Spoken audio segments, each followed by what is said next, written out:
Hello, Ryan here, aka Mac, and welcome. In this video, I go through the latest 3.10s patch notes. As always, a huge thank you to all of my patrons and channel members for all the support. Thank you so much, guys.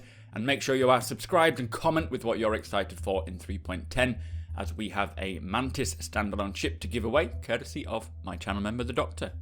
So firstly, this is still on the PTU and open to everybody. It is not the 3.10 live build. However, I am quite hopeful that it will release to the live servers today. CIG could still decide to hold on to the PTU for the weekend with issues relating to mining, and I did have about 2 to 3 30Ks during my live stream yesterday, which is in a duration of about 3 hours, which could be a reason for them to keep it in the PTU for now and over the weekend.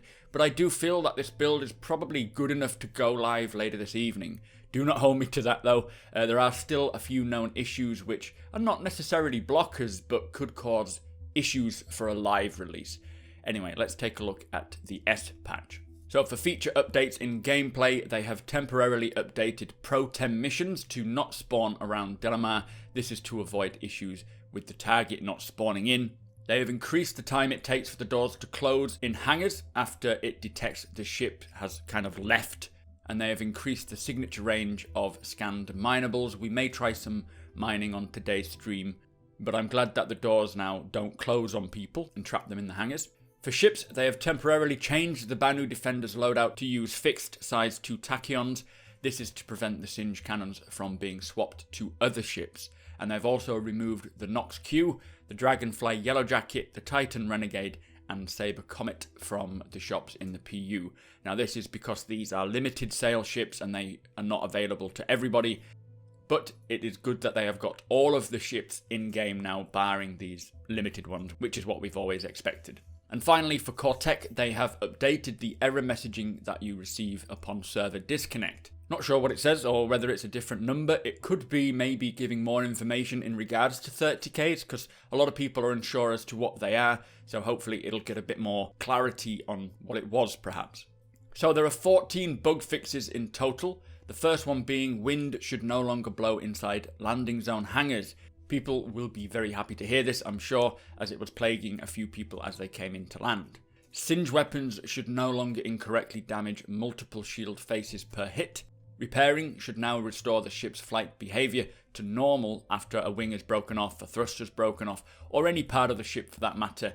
It's great to hear, as I never really considered that not only does the fix need to alter the physical damage, but it also needs to make sure that the flight characteristics are accurate as well, which is interesting. Anyway, ping scans should now correctly show where the mineable deposits are on a planet's surface. Very glad that mining is getting repaired. They fixed an issue that was causing AR icons for ship minables to frequently not display when intended. The player's ship should no longer be destroyed after flying into a restricted area zone after leaving a spaceport. Happy to hear that, although I am now beginning to get used to looking for the spline rather than just flying off in any direction. Talking of splines, the autopilot should now correctly give control back to the player after taking over in a landing spline. So no longer do you just drift off or crash or basically have no control at all. Players' VoIP connection should now correctly reconnect again after a disconnect. Hopefully this means that you don't have to disband your party and then re-invite everybody. Anything that makes partying up and grouping up is definitely a big win for me. The Argo Mole mining laser should no longer become offset. The mineable deposit AR icon should no longer disappear when in field of view, and they have fixed an issue causing the bartender to sometimes wait for long periods of time before being able to interact with usables. That is my biggest gripe with the bartender. It is just the time between requests and delivering the drink. Hopefully it'll speed the bartender up and just make it a bit more natural. Anyway, they've also fixed 3 client crashes and 2 server crashes. Now, there are 15 known issues, so we're slowly getting more bug fixes and less known issues, which is excellent.